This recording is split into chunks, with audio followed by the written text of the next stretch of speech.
Welcome back to the deep dive. Okay, so as the seasons are shifting, the days get shorter, darker. There's this really fascinating ancient tradition that kind of steps forward right around this time of year. And I'm really eager to explore its depths with you today. We're diving deep into Samhain, which you might have heard called the Witch's New Year. hmm Hmm. Okay, let's unpack this. What do ancient Celtic traditions, the turning of the seasons, and even like our modern Halloween customs, what do they really have to do with introspection, honoring ancestors, and setting intentions for a whole new cycle?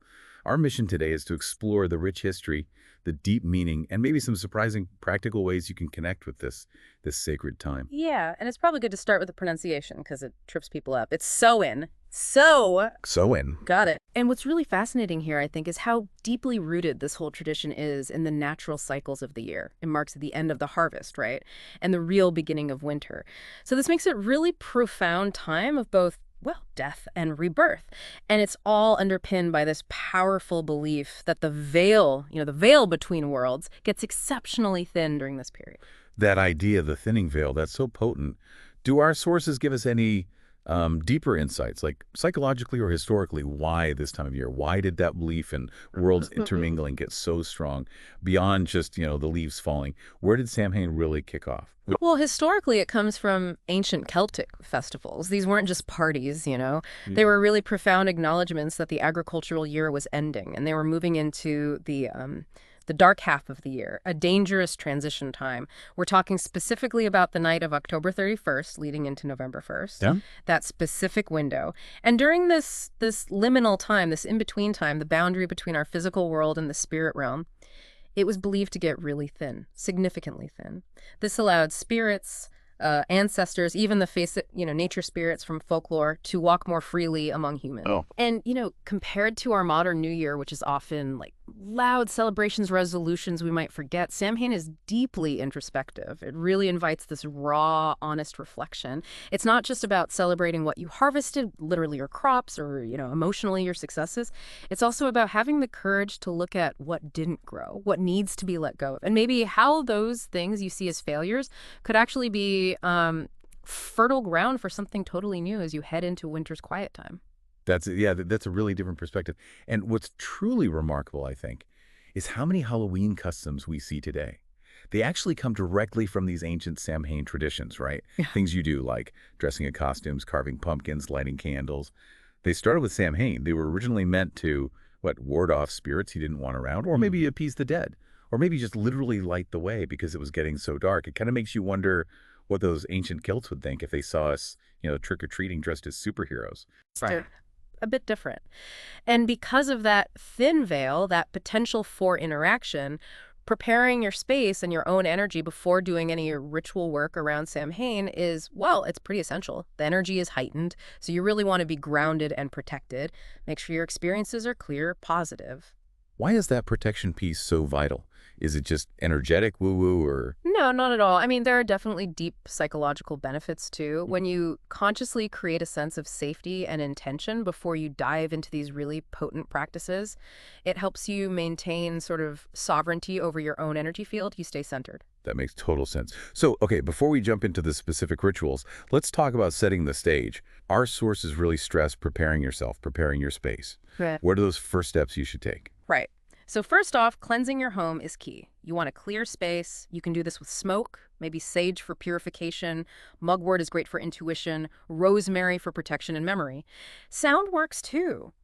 Bells, singing bowls, or honestly, even just a good, thorough sweep with the intention of clearing out old energy. Then, think about cleansing your body.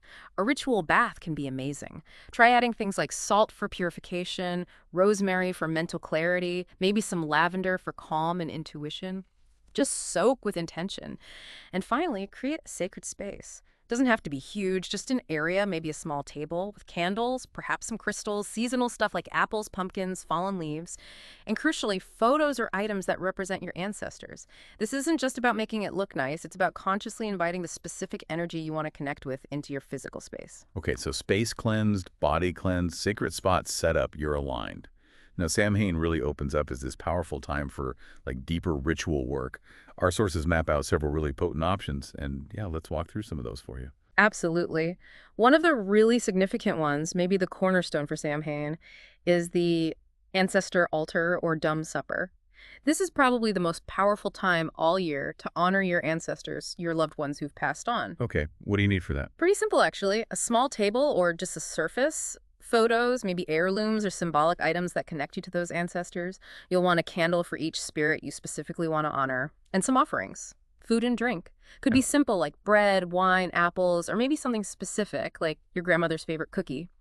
To do it, you set up the altar with clear intention, speak their names out loud as you place their photo or item, light a candle for each in their honor, and leave out the offerings for them. The dumb supper variation is also really powerful. It involves eating your meal in silence, but you set an extra place at the table for the spirits. It's a very profound way to sort of share space, share a meal with those who are beyond the veil. And the power in this, it goes beyond just remembering. It's about potentially drawing on their wisdom, their strength, feeling that connection, that they're still with you as you move forward. That feels very fitting for the whole introspective vibe of Samhain. Okay, what's next? There's one about releasing. Yes, the shadow work and releasing ritual. This fits perfectly with that end of the cycle, prepare for the new energy. It's about consciously letting go of what no longer serves you. And shadow work, exploring those hidden or maybe repressed parts of yourself that work is especially potent now during Samhain's energy. Makes sense. What are you in for this one? Just a journal and pen, really. Like candle, maybe black for banishing or white for clarity. And something fireproof, like a bowl or a small cauldron. You light your candle, take some quiet time, reflect on the past year. Ask yourself things like, what did I learn? What am I ready to release? Old fears, maybe limiting beliefs, habits that just aren't helping me anymore. Write them down on paper. Then really visualize letting them go as you safely burn that paper in your bowl. See it transforming into smoke, leaving you. And then, always important, thank yourself, thank the energies for helping you clear that space. Maybe close with a few deep, grounding breaths. It's really about acknowledging all parts of yourself, not just the shiny bits, and integrating them so you can be more whole. That sounds incredibly powerful, a real reset. Now, thinking about that thin veil again, does that make things like divination, tarot cards or scrying particularly effective? Or maybe even trickier? That's a great question. And yes, Samhain is considered exceptionally good for divination and spirit communication, precisely because the veil is thinner. So, tools you might try could be your tarot or oracle cards, looking for symbolic guidance. Or maybe a black mirror, or even just a bowl of dark water for scrying that's gazing into it to receive intuitive messages. Pendulums, spirit boards can be used, runes, bones, lots of options depending on your practice. But here's a really critical tip. Always create a protected space first. Always. Cast a circle, call in your guides or protectors, maybe use protective herbs like mugwort or crystals like black tourmaline around you. Then, ask specific, clear questions. Listen with openness, but also discernment. Not every whisper is wisdom, And super important, always close the session respectfully, thank any spirits you connected with, clearly state the session is over, and cleanse your space again. Okay, protection first. Got it. And for something maybe a bit more focused on the future, the new year aspect. Right, there's candle magic for the new year. This is a beautifully simple but still really powerful ritual. It's all about setting your intentions for the coming cycle, the year ahead. You'll need a candle. Pick a color that resonates with your goal. Maybe black for protection or release, orange for creativity, white for clarity, green for growth, whatever feels right. You might want some herbs or oils to dress the candle: cinnamon for success, mugwort for intuition, rosemary for memory or focus, and paper and a pen. And how do you do it? First, you anoint or dress your candle with the herbs or oils, really focusing your intention into it as you do, kind of charging it with your energy. You can carve a symbol or a keyword representing your intention right into the wax. Then, write out a clear statement of your goal or focus for the new year on the paper. Be specific. Light the candle. And as it burns, really visualize that intention taking root, growing stronger through the quiet winter months ahead. Watching the flame helps hold your focus. Afterwards, you can either bury the ashes of the paper, returning the intention to the earth to grow, or you could keep the unburnt paper on your altar as a reminder, a promise to yourself. I like that. Very focused. Now, beyond these structured rituals, are there other ways, maybe more casual things you can do to tap into the Samhain vibe? Oh, definitely. Lots of simpler ways to connect. You could just take a walk in nature, gather some fallen leaves, acorns, cool-looking twigs, use them for your altar, or just bring that seasonal energy inside. Connect with the earth cycle that way. If you're carving pumpkins, maybe do it with a bit more intention this year. Think about protection or light, acknowledging that original purpose. Baking is wonderful too. Making apple pies or traditional soul cakes or pumpkin bread, it's a sensory way to connect. And you can even leave a piece out as an offering for the ancestors. Food is such a universal symbol of nourishment, community, and if you feel comfortable, you could host a small ritual circle. Gather safely with friends, share stories, hold space for any grief people are carrying, but also celebrate life. Celebrate the connections you have. Those sound lovely. Less pressure, maybe. Exactly. And remember, after any of these activities, whether it's a deep ritual or just a mindful walk, it's really vital to ground your energy afterwards. Especially with Samhain's heightened energy, you want to come back fully into your body, integrate the experience, avoid feeling scattered. Right. Grounding. What are some simple ways you can do that? Oh, easy things. Eat something hearty and warm. A nice stew, that pumpkin bread we mentioned. Root vegetables are great.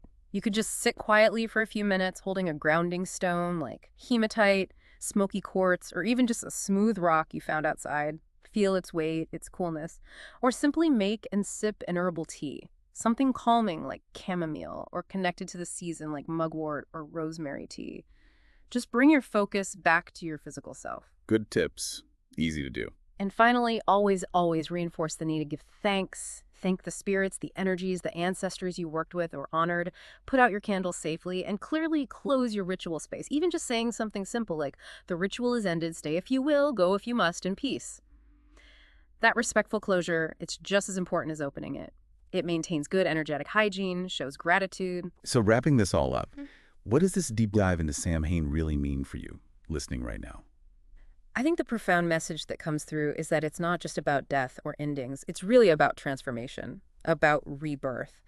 It teaches us that endings themselves are sacred, that the darkness isn't something to necessarily fear, but maybe to honor as the womb of new beginnings.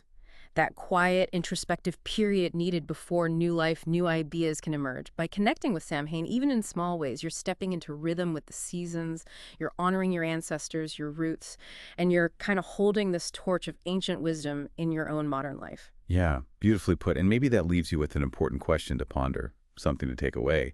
How can embracing these natural cycles, the ending and the beginning, including those quiet, sometimes uncomfortable, introspective periods, how can that actually lead you to greater clarity, more courage, and deeper connection in your own life, your work, your relationships? As the wheel turns once more, may your Samhain, however you choose to mark it, be blessed with that clarity, that courage, and that connection.